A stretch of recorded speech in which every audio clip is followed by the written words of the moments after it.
नमस्कार, मैं हूं सुनील और आप इस समय देखना शुरू कर चुके हैं अपना खास कार्यक्रम खबर बिहार। खबर बिहार में बातें करते हैं, बिहार की खबरें होती है बिहार की खबरों के साथ साथ देश दुनिया में क्या कुछ चल रहा है तमाम खबरों से हम आपको कराते हैं अपडेट। बिहार में शिक्षा रोजगार का क्या है हाल और गांव की सरकार को लेकर क्या कर रही है बिहार सरकार, तमाम खबरों से हम आपको कराते हैं अपडेट। दोस्तों, बिहार की खबरों से अपडेट रहने के लिए आप हमारे चैनल को सब्सक्राइब कर सकते हैं। अगर अब तक हमारे चैनल को सब्सक्राइब नहीं किए हैं या आप पहली बार चैनल पर आए हैं तो चैनल को जरूर सब्सक्राइब कर दीजिएगा। वीडियो पसंद आए तो लाइक जरूर कीजिएगा। बिहार के नियोजित शिक्षकों के लिए बड़ी खबर निकलकर सामने आई है। बिहार के नियोजित शिक्षकों के ट्रांसफर पोस्टिंग नीति की गजट जारी कर दी गई है, सार्वजनिक कर दी गई है। अब बिहार के नियोजित शिक्षकों के लिए, बीपीएससी से बहाल शिक्षकों के लिए ट्रांसफर पोस्टिंग नीति जो बनी है उसकी सहूलियत को लेकर शैक्षणिक अनुमंडल बनेंगे, यानी पोस्टिंग और तबादला को लेकर शैक्षणिक अनुमंडल बनेंगे और उसके आधार पर उनकी पोस्टिंग होगी। जैसा कि आप जानते हैं कि शिक्षकों के लिए कहा गया कि कोई भी गृह अनुमंडल में नहीं रहेंगे। तो यह बड़ी बात सामने आ गई है। तो देखते हैं कि अगर एक जिले में 10-11 ब्लॉक हैं तो उसमें कितने ब्लॉक बनते हैं, कितने अनुमंडल बनते हैं। इससे तो विभाग के द्वारा कहा गया कि हर जिले में 3 से 5 अनुमंडल, शैक्षणिक अनुमंडल बनेंगे, लेकिन देखना समय का इंतजार करना होगा। इधर बात अगर राजनीति की कर ले तो डिप्टी सीएम सम्राट चौधरी ने नए आवास में जाने के बाद एक गेट को बंद करने का फैसला किया। सर्कुलर रोड की तरफ खुलने वाला 5 देश रत्न मार्ग का गेट बंद किया जा रहा है। सम्राट ने ऐसा क्यों किया, इसके बारे में हम बता दें कि उनके मन में क्या था वो जाने। लेकिन अब तक जिसमें सम्राट चौधरी को आवास मिला है, जो भी डिप्टी सीएम गए हैं वो 5 साल पूरा नहीं कर पाए हैं। हो सकता है इसी उद्देश्य के काट को लेकर किसी ने बताया होगा तो वे गेट बंद करवा रहे हैं। और आगे की क्या बात है वो जानिए। इधर केंद्रीय मंत्री चिराग पासवान अब सीआरपीएफ की जेड कैटेगरी की सुरक्षा के घेरे में रहेंगे। आईबी के अलर्ट के बाद मोदी सरकार ने यह फैसला लिया है। आखिर सोचने वाली बात है कि चिराग पासवान को किससे खतरा है जो इतनी बड़ी उनकी सुरक्षा मिली है। इधर तेजस्वी की यात्रा से बिहार में कोई फर्क नहीं पड़ेगा। बिहार लौटते ही तेजस्वी पर भड़के सम्राट चौधरी का लालू जी का परिचय ही अपराधीकरण से है, यह मीडिया के समक्ष उन्होंने बातें कही। इधर बिहार में निषाद दूसरी सबसे बड़ी जाति है। निषाद संकल्प यात्रा में बोले मुकेश सहनी अब अपनी सरकार बनाने की बारी है। तो एक बार फिर से मुकेश सहनी सभी को एकजुट करने में लगे हैं। इधर बिहार में शिक्षकों के ट्रांसफर पोस्टिंग की नई नियमावली का अधिसूचना जारी कर दी गई है। अब इस अधिसूचना के तहत अब बिहार के नियोजित शिक्षकों और बीपीएससी से बहाल शिक्षकों को ट्रांसफर पोस्टिंग किया जाएगा। अगले सप्ताह इसके आवेदन लेने की सूचना जारी की जा सकती है। वहीं आगे की खबर हम आपको बता दें कि मनरेगा के 790 करोड़ रुपए जिलों को जारी किया गया है। जीविका समूहों के लिए 522 करोड़ भेजे गए हैं। श्रवण कुमार का यह बयान आया है। ग्रामीण विकास मंत्री श्रवण कुमार ने बीते दिन बताया कि मनरेगा के तहत सभी जिलों को 790 करोड़ 85 लाख रुपए जारी कर दिए गए हैं।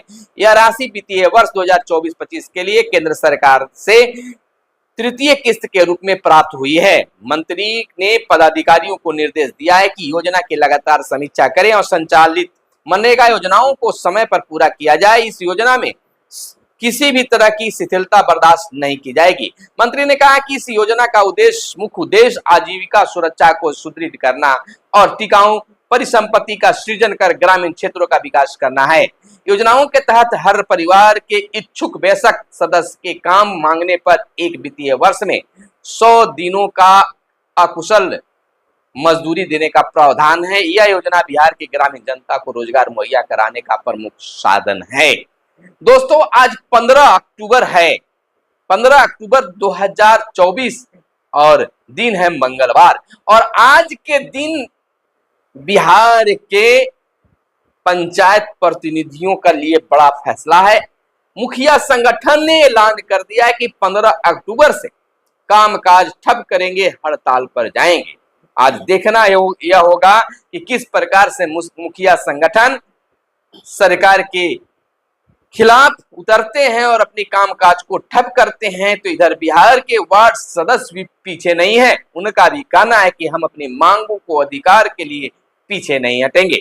अलबत्ता सरपंच और पंच साहब भी कहां पीछे रहने वाले हैं। उनका कहना है कि हमारे साथ भी धोखेबाजी हुई है। सरकार ने चुनाव से पहले कहा था कि सरपंच को न्याय के साथ विकास करने का अधिकार मिलेगा, लेकिन 5 साल पूरा होने वाले हैं, कुछ ही साल बचे हैं, आधे से अधिक समय बीत गया है, लेकिन अब मेरा अधिकार नहीं मिल पाया है, तो सरकार के खिलाफ मैं भी हूं। अब देखना यह होता है कि बिहार के सभी प्रतिनिधि, पंचायत प्रतिनिधि किस प्रकार से एकजुट होकर अपनी बात सरकार तक पहुंचाते हैं। इधर इंजीनियरिंग की खाली रह गई सीटों के लिए खुला पोर्टल, 3422 सीटें रह गई है खाली। पीसीएम और पीसीएमबी ग्रुप वाले करेंगे इसमें आवेदन। आपको बता दें कि राज्य के इंजीनियरिंग कॉलेजों में खाली सीटों पर नामांकन की कवायद आरंभ हो गई है। इसके लिए बीसीई ने अपना पोर्टल खोल दिया है। इसमें राज्य के 38 इंजीनियरिंग कॉलेजों में करीब 3400 सीटें खाली रह गई है। अब इन सीटों को भरने के लिए अभ्यर्थी 16 अक्टूबर तक यानी कि कल तक परिषद के पोर्टल पर ऑनलाइन प्रक्रिया पूरी करेंगे। वहीं संपत्ति कर के लिए पंजीकरण नहीं कराने वालों को भरना होगा 100% तक का जुर्माना। राजधानी में 26,000 फ्लैटों में रहने वालों को दिया गया था 31 सितंबर तक का समय। वार्ड 28 में सबसे अधिक फ्लैट पटना में है। आपको बता दें तो यह संपत्ति कर देने के लिए कहा जा रहा है। वहीं हमको एक बड़ी खबर अभी निकलकर सामने आ रही है कि झारखंड में विधानसभा चुनाव होने का ऐलान कभी भी किया जा सकता है, और झारखंड सरकार ने एक दिन पहले ही बहुत बड़ा ऐलान अपने राज्यवासियों के लिए कर दिया है। बिहार झारखंड के शिक्षकों के लिए कर दिया है। ईपीएफ लाभ देने की बातें कर दी गई है। और बिहार के साथ बिहार में तो अभी चुनाव की तिथि है, बहुत लेट है। वहीं झारखंड में चुनाव की घोषणा, विधानसभा चुनाव की घोषणा झारखंड में किसी भी वक्त किया जा सकता है। आपको इस समय की बड़ी खबर हम आपको बता रहे हैं। आज भी यह चुनाव की घोषणा किया जा सकता है या कल भी, बहुत जल्दी किसी भी समय झारखंड में विधानसभा चुनाव की घोषणा की जा सकती है। वहीं आत्मरक्षा के लिए मार्शल आर्ट सीखेंगी महिला बिहार की चिकित्सक।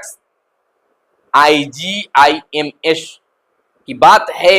आईजीआईएमएस की महिला चिकित्सक, नर्स और अन्य स्वास्थ्य कर्मियों को आत्मरक्षा के लिए मार्शल आर्ट की ट्रेनिंग दी जाएगी। इसके लिए प्रोफेशनल प्रशिक्षकों को भी मदद ली जाएगी। इसकी शुरुआत 16 अक्टूबर से एक जागरूक कार्यक्रम के माध्यम से होगा। इस कार्यक्रम का उद्घाटन राज्य के डीजीपी आलोक राज करेंगे। यह जानकारी अस्पताल अधीक्षक डॉक्टर मनीष मंडल ने दी है।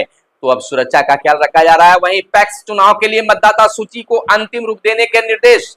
जिला स्तर पर चुनाव एवं शिकायत समाधान कोषांग होगा गठित। राज्य में पैक्स चुनाव नवंबर में प्रस्तावित है।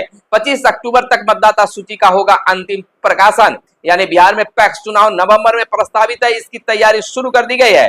बिहार राज्य निर्वाचन प्राधिकार ने सभी जिलों को निर्देश दिया गया है कि पैक्स चुनाव से संबंधित मतदाता सूची को अंतिम रूप में तैयारी सुनिश्चित कर ले। 25 अक्टूबर तक मतदाता सूची का अंतिम प्रकाशन करना अनिवार्य कर दिया गया है। तो अगर अब तक आपने मतदाता सूची में अपना नाम नहीं जुड़वा पाए हैं तो प्रयास कीजिए, उससे पहले आप करवा लें, ताकि 25 तारीख को यह नई सूची जारी कर दी जाए। वहीं पैक्स जानलेवा जनसेवा खोलने में आगे, औषधि केंद्र में पीछे। करीब 5800 पैक्सों में जनसेवा केंद्र खुले, 2803 कर रहे हैं काम। 6800 पैक्स हैं पूरे बिहार भर में। जन औषधि केंद्र का लाइसेंस 18 को, अभी 8 ने ही शुरू किया है इसका संचालन। तो यह बड़ी बात है पैक्सों के लिए। तो वहीं हर वर्ष 2 बार होगा शिक्षकों का प्रशिक्षण। केंद्र सरकार ने इसके लिए एक बड़ी राशि जारी कर दी है। शिक्षकों को यह बड़ी ट्रेनिंग दी जाएगी साल में 2 बार। केंद्र प्रायोजित ट्रेनिंग, टीचर ट्रेनिंग प्रोग्राम से लाभान्वित होंगे बिहार के करीब 5.5 लाख शिक्षक। जनवरी फरवरी में प्रशिक्षण कार्यक्रम का होगा शुभारंभ। तो यह शिक्षकों के लिए एक बड़ी मौका है, बड़ा अवसर है। इधर सीबीएसई के बच्चे सीखेंगे प्रोग्रामिंग, कोडिंग। 4 नवंबर से 17 दिसंबर तक होगा बूट कैंप। तो सीबीएसई के बच्चे जो हैं खास प्रोग्रामिंग कोडिंग सीखेंगे। इसके लिए बातें आ गई है सामने। बिहार के सरकारी स्कूलों की जीआई मैपिंग होगी, आंकड़ों के साथ नक्शा बनाया जाएगा। स्कूल का रास्ता, ग्रामीण क्षेत्र की आबादी व उसका क्षेत्रफल जैसी जानकारियां रहेगी। तो यह बड़ी बात हो रही है राज्य के 76,000 स्कूलों की। आपको बता दें कि geographical information system GIS mapping होगी, इसका नक्शा तैयार होगा। इसमें किस ग्रामीण क्षेत्र में स्कूल है, इसका क्षेत्रफल कितना है, स्कूल तक पहुंचने का रास्ता, ग्रामीण क्षेत्र की आबादी और इसका क्षेत्रफल, प्रखंड सहित अन्य जानकारी भी नक्शे में देनी होगी। इधर ड्राइविंग लाइसेंस में मोबाइल नंबर अपडेट नहीं करने पर होगी अब कार्रवाई। परिवहन विभाग ने लोगों को 1 महीने का दिया था समय। दुर्घटना होने पर वाहन मालिक की पहचान में होती है दिक्कत। आपको बता दें कि पिंटू कुमार एडिशनल डीटीओ पटना का कहना है कि मोबाइल नंबर अपडेट करने के लिए 1 माह का समय दिया गया था। जिन्होंने आधार नंबर से लिंक मोबाइल नंबर को ड्राइविंग लाइसेंस से अपडेट नहीं किया है, उन पर कार्रवाई होगी। तो यह बड़ी बात हो गई है। वहीं जमीन से जुड़े कार्यों में अररिया फिशरी पटना 34वें स्थान पर। आपको बता दें कि 8 बिंदुओं पर समीक्षा कर दिए गए हैं अंक। राजस्व एवं भूमि सुधार के लिए कह सकते हैं कि यह बातें आई है। वहीं हमको बता दें कि राजस्व एवं भूमि सुधार विभाग ने जिला स्तर पर विभाग के स्तर से चलने वाली सभी तरह की योजनाओं एवं कार्यों की समीक्षा कर तमाम जिलों के डीएम की रैंकिंग की है। अररिया जिला फिशरी साबित हुई है तो पटना का स्थान नीचे से 5वें 34वें स्थान कह सकते हैं पैदान पर आया है। पहला मौका है जब जिलाधिकारियों की रैंकिंग की गई है। उन्हें राजस्व विभाग की सभी प्रमुख योजनाओं की जिला स्तर पर मॉनिटरिंग और उसमें सफल क्रियान्वयन को आधार बनाते हुए अंक दिए गए हैं। 8 बिंदुओं पर की गई है इस समीक्षा में जमीन से संबंधित समीक्षा, योजनाओं की और कार्यों की मॉनिटरिंग तथा क्रियान्वयन सबसे फिशरी अररिया रहा है। डीएम यहाँ के अनिल कुमार तो ये फिसलते हुए साबित हुए हैं। वहीं बिजली कंपनी ने 533 पदों पर आंतरिक बहाली निकाली है। बिजली कंपनियों में 533 पदों पर आंतरिक बहाली होगी। इन पदों को Bihar state power holding company एवं इसकी अनुषंगी कंपनियों में कार्यरत कर्मियों से ही परीक्षा के आधार पर भरा जाएगा। इसको लेकर 1 से 15 नवंबर तक ऑनलाइन आवेदन लिए जाएंगे। वहीं बिहार में मानसून की विदाई हो गई है। 20% कम हुई है बारिश। सिर्फ 4 जिलों में ही सामान्य से अधिक, पटना में 39% कम वर्षा हुई है। प्रदेश में 33 जिलों में 49% कम वर्षा हुआ है। तो मौसम की मार तो एक बार फिर से मौसम वापस चली गई है। इस शिक्षा कोष पोर्टल पर विद्यार्थियों की अगर सूचना प्रधानाध्यापक द्वारा नहीं दी गई तो बिल्कुल उन पर कार्रवाई होगी। तो यह थी आज की खास प्रमुख खबरें। फिर मिलेंगे अगले वीडियो में, तब तक आप अपना बहुत बहुत ख्याल रखिएगा। फिर मिलेंगे। जय हिंद, जय भारत, वंदे मातरम।